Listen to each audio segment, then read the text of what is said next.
Hello students, मैं दीपक sir और आज क्लास 11th के लिए हम टॉपिक डिस्कस करेंगे जो कि होगा वर्क। और आज का जो हमारा यूनिट है वो है वर्क, पावर एंड एनर्जी। ठीक है, तो आज हम पढ़ेंगे कि वर्क क्या होता है।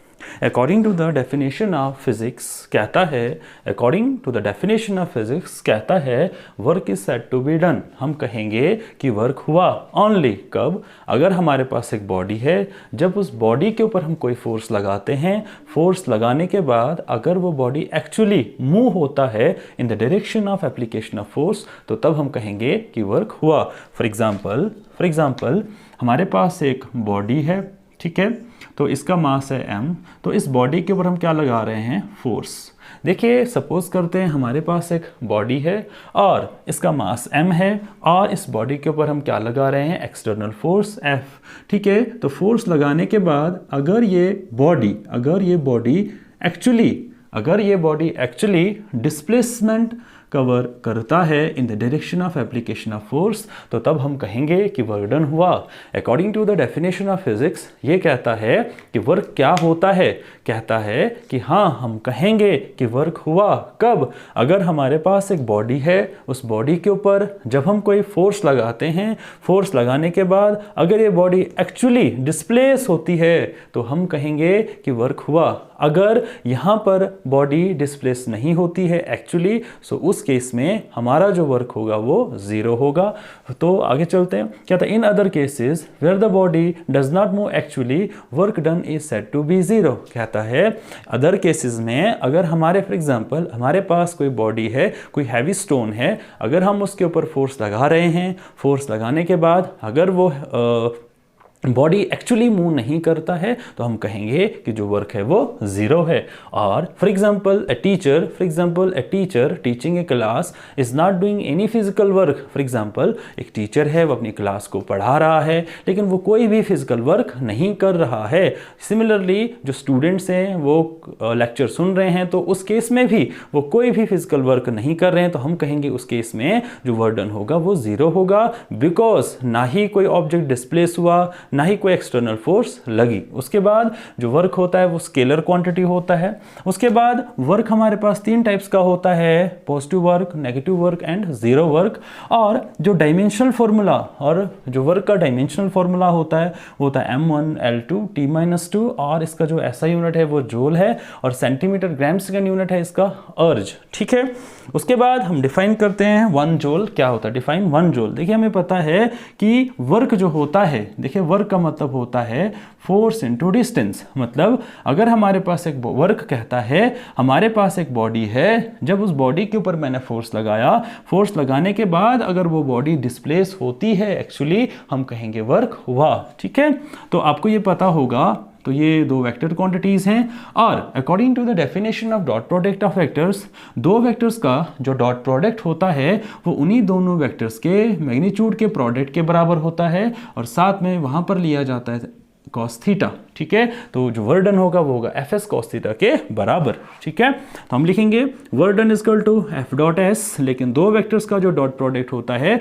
वो उन्हीं दोनों वेक्टर्स के मैग्नीट्यूड के प्रोडक्ट के बराबर होता है, और साथ में लिया जाता है cos थीटा। ठीक है, क्योंकि हम डिफाइन कर रहे हैं 1 जूल को, हम मानते हैं अगर फोर्स है 1 न्यूटन, उसके बाद डिस्प्लेसमेंट हुआ 1 मीटर और थीटा हमारा 0, लेकिन cos 0 होता है 1। इसका मतलब वर्क डन होगा 1 इंटू 1 और 1 जूल। ठीक है, तो इसका मतलब हमारा जो वर्क हुआ वो 1 जूल हुआ। तो हम कहेंगे work is said to be 1 joule. तो हम कहेंगे कि हमने जो वर्क किया वो 1 जूल का वर्क किया या हुआ जब हमने किसी भी बॉडी के ऊपर कितना फोर्स लगाया, 1 न्यूटन, और उसके बाद जो बॉडी है वो एक्चुअली मूव हुआ कितना, थ्रू 1 मीटर। किस डायरेक्शन में, इन the direction of application of force.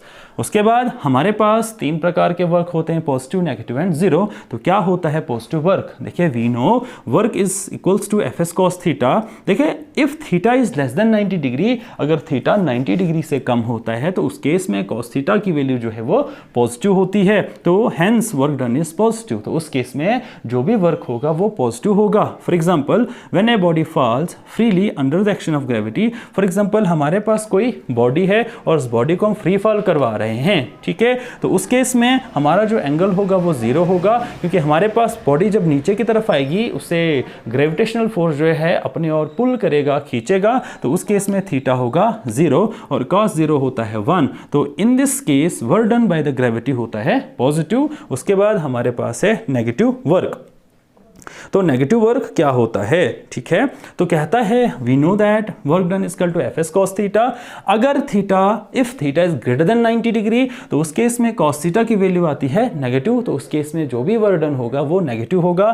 For example when a body is throne up then angle theta between gravitational force F and displacement S is 180 degree. For example हमने किसी भी body को throw किया ऊपर की तरफ, तो यहाँ से हमने बॉडी को यहाँ फेंका, ठीक है, उसके बाद बॉडी यहाँ से यहाँ आएगा तो यहाँ पर जो थीटा होगा वो 180 डिग्री होगा। किसके बीच में होगा 180 डिग्री? सबसे पहले तो डिस्प्लेसमेंट और ग्रेविटेशनल फोर्स के बीच में जो एंगल बनेगा वो 180 डिग्री होगा, ठीक है, लेकिन हमारे पास जो थीटा है वो 180 डिग्री है, तो cos 180 डिग्री होता है -1, तो इस केस में work done by the gravity is negative, ठीक है। उसके बाद जीरो वर्क, कहता है वी नो हमारे पास जो वर्क डन होता है वो तो एफ एस कॉस थीटा के बराबर, तो when applied force is 0, for example हमारे पास एक वॉल है, हमारे पास एक हैवी स्टोन है, जब आप उसके ऊपर कोई फोर्स लगाते हैं तो उसके बाद वो मूव नहीं होगा, इसका मतलब उस टाइम पर जो डिस्प्लेसमेंट होगा वो 0 होगा, ठीक है। तो इसका मतलब जब आपने किसी ऑब्जेक्ट के ऊपर फोर्स लगाया तो वो if when applied force is 0 and displacement s is 0, for example हमारे पास ये बॉडी है, जब इसके ऊपर मैंने फोर्स लगाया तो कितना 0 फोर्स, तो उसके बाद इसमें कोई डिस्प्लेसमेंट होगा नहीं, तो उस केस में जो हमारा एंगल होगा इस केस में वो होगा 90 degree. Then in all situations work done होगा 0 के बराबर। For example suppose we apply force to heavy stone but the heavy stone does not move actually, so in this case work done in this case is 0 because there is no displacement, तो हमारा जो displacement होगा वो 0 होगा।